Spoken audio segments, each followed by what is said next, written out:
Bienvenue dans la Casa Blaugrana. On va parler de tout ce qui est composition. On va parler des joueurs, de l'entraîneur, des choix. On va parler un peu du Classico. On va parler des matchs de Ligue 1 en général. On va se plaindre. On va se réjouir. Et voilà. Là, c'est votre maison. Là, on parle du Barça. On parle de tout ce qui concerne le Barça. Donc là, aujourd'hui, j'ai envie de parler du cas Griezmann.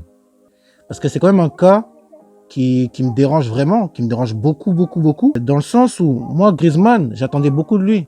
C'est-à-dire qu'il vient, on sortait d'une saison galère, je crois qu'on avait perdu contre Liverpool.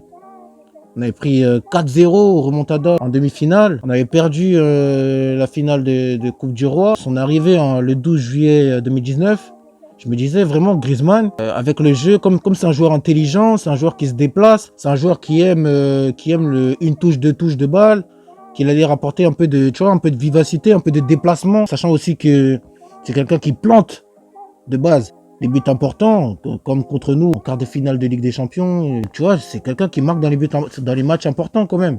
C'est un joueur confirmé, un grand joueur. Donc dès lors où tu le prends, tu te dis que le Barça a fait un gros coup, que ce soit en Liga ou même en Europe. Tu vois. Donc on va revenir sur les conditions de son arrivée. Il arrive l'année après avoir fait sa vidéo La Décision. Vous vous rappelez de cette vidéo-là? La vidéo où il fait son cinéma un peu là. Est-ce que je vais venir? Est-ce que je vais pas venir? Sachant que les dirigeants du Barça ne savaient même pas qu'à l'issue de cette vidéo, le Gava, il allait pas venir. Les joueurs du Barça, enfin, les joueurs à qui il parlait avec Messi, Suarez, tout ça, ils étaient OP pour qu'ils viennent. Tu vois, c'est pour ça que dès lors, on les questionnait sur Griezmann. À l'époque, ils disaient quoi sur Griezmann? Ils disaient Griezmann, c'est un grand joueur. C'est un super joueur. Et tous les grands joueurs sont bienvenus au Barça. Vous vous rappelez de cette phrase-là? La conférence de presse, juste avant la finale de la Coupe du Roi contre Séville, Messi vient en conférence de presse. Pourquoi déjà Messi vient en conférence de presse, à votre avis? On lui pose une question. Messi, qu'est-ce que vous en pensez du possible transfert de Griezmann au FC Barcelone? Messi dit, je ne pense rien de Antoine Griezmann. Et matez maintenant la tête du boug. Il est archi énervé. Pourquoi vous me posez cette question, genre? Vas-y, ne parlez pas de lui. Donc ça veut dire, déjà, ce message-là, ça envoie un message et à la direction, genre, ne le prenez pas. Ou si vous le prenez, sachez que je suis pas corda, je suis pas d'accord. Et deux, un message à Griezmann. Parce que ça, c'est des trucs qui vont être relayés dans le monde entier. Et Griezmann, il pourra pas passer à côté. Griezmann, il commence au Barça. Il arrive au Barça. Il commence ses matchs de pré-saison. Il joue pas mal, il joue assez bien. Dans le jeu, il est pas mal. Mais il est pas transcendant, Griezmann. Griezmann, il marque pas les esprits. Suarez, il est blessé, il est convalescent. Messi, il est blessé. Griezmann, c'est la grosse star avec De Jong. Et on attend de lui qu'il plante, tu vois, qu'il marque les esprits direct. En 5 titularisations, en 5 matchs, Griezmann a mis un but. Un seul et unique but. Vous me direz, c'est les matchs de pré-saison. En 5 matchs. Suarez, il a marqué 3 buts, dont 2 contre Séville, dont 2 contre Naples plutôt, et 1 contre Arsenal. Le 2-1 là. La saison elle commence, la saison de Ligue 1 elle commence, et Messi est indisponible. Donc c'est à ces moments-là qu'on attend que Griezmann montre qu'il est un top joueur. C'est à quel moment qu'on voit, c'est quand tout va bien qu'on voit que tu es un top joueur. On te donne des responsabilités parce que c'est toi, entre guillemets, le plus gros joueur du Barça sur le terrain. Donc il doit montrer que c'est un top joueur. Il a l'occasion de justifier son prix d'achat de 120 millions d'euros. Il est venu pour 120 millions d'euros, Griezmann. Rappelez-vous de ça. 120 millions d'euros. On joue contre le Betis Séville. On joue bien, on gagne 5-2. Donc Griezmann, il joue bien, patati patata. Mais nos débuts de saison, ils sont poussifs parce que en 3 matchs, on n'a gagné qu'une fois. Le Betis Séville, 5-2. Après, en Ligue des Champions, on fait 0-0 contre Dortmund. Mais les 0-0, déjà, Ter Stegen, il nous sauve. Mais il faut voir comment on est dominé de fou. Aucun jeu, aucun fond de jeu. On est dominé de fond en comble. 3e match, Liga, on perd contre Grenade. On perd contre Grenade. C'était un promu. On perd contre un promu. 2-0. Après, ça va un peu mieux pour le Barça, patati patata. Mais Griezmann n'arrive pas à s'imposer.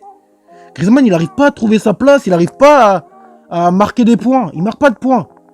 Après, on essaie de le déplacer un peu. On le met à droite, on le met à gauche. Tantôt à droite, tantôt à gauche.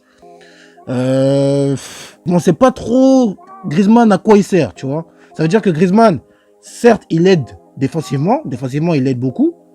Mais offensivement, il prend pas d'initiative. Il fait pas d'erreur. Mais il apporte rien, tu vois.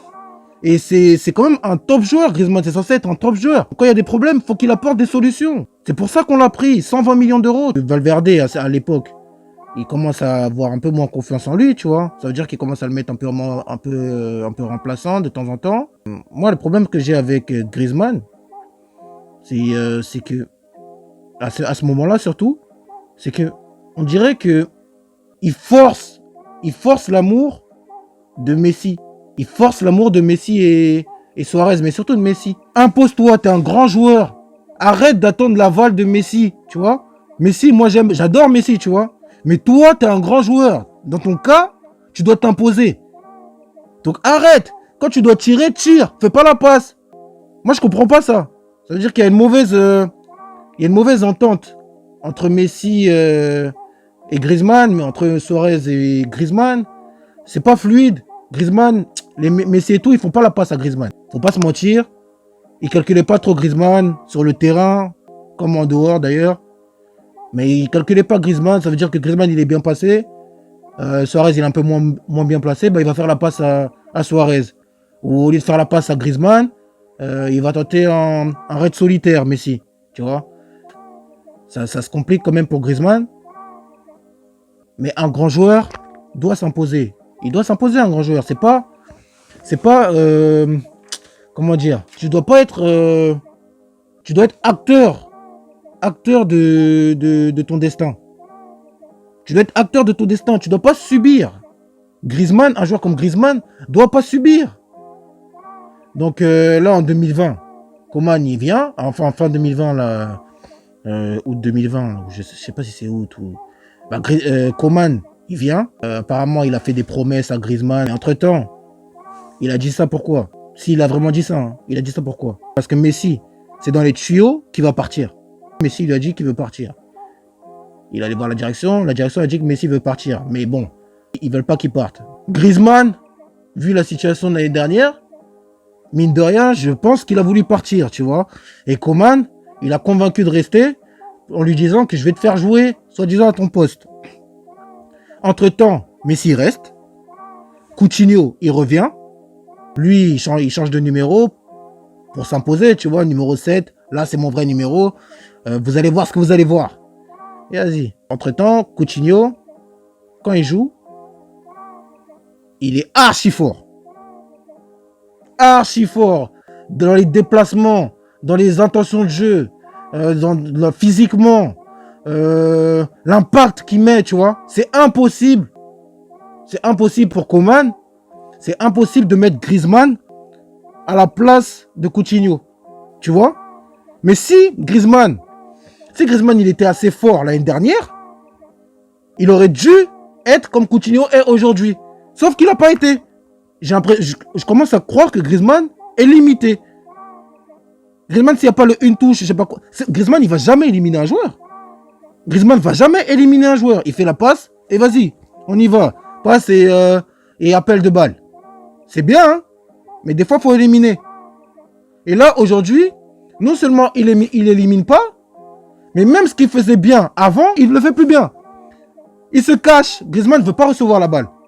Quand il reçoit la balle, il refait la passe derrière. Ou sinon, il tire et ça va à côté ou je sais pas quoi. Mais un manque d'efficacité criant. Griezmann, l'année dernière, il a joué 44 matchs. Il me semble. 44 matchs, il a marqué 11 buts. Aujourd'hui, là, il a 6 matchs de championnat. Enfin, 6 matchs, toutes compétitions confondues. 0 but. Et c'est pas comme s'il n'a pas eu d'occasion. Il rate des occasions. Donc, tantôt c'est la faute à Messi. Tantôt c'est la faute au fait qu'on ne le fasse pas jouer à son poste. Tantôt c'est la faute à Valverde. Tantôt c'est la faute à Setien. Tantôt c'est la faute à Coman. C'est quand que c'est la faute à Griezmann? Quand est-ce que ce sera la faute à Griezmann? Quand est-ce qu'il va se remettre en question celui-là? Donc voilà, dites-moi ce que vous en pensez. Mais le cas Griezmann, ça commence vraiment à me casser les burnes, tu vois. J'aimerais qu'il joue mieux que ça, mais j'ai l'impression qu'il y a un plafond de verre. Il peut plus. Donc dites-moi ce que vous en pensez dans les commentaires. Merci. La Casa Blaugrana.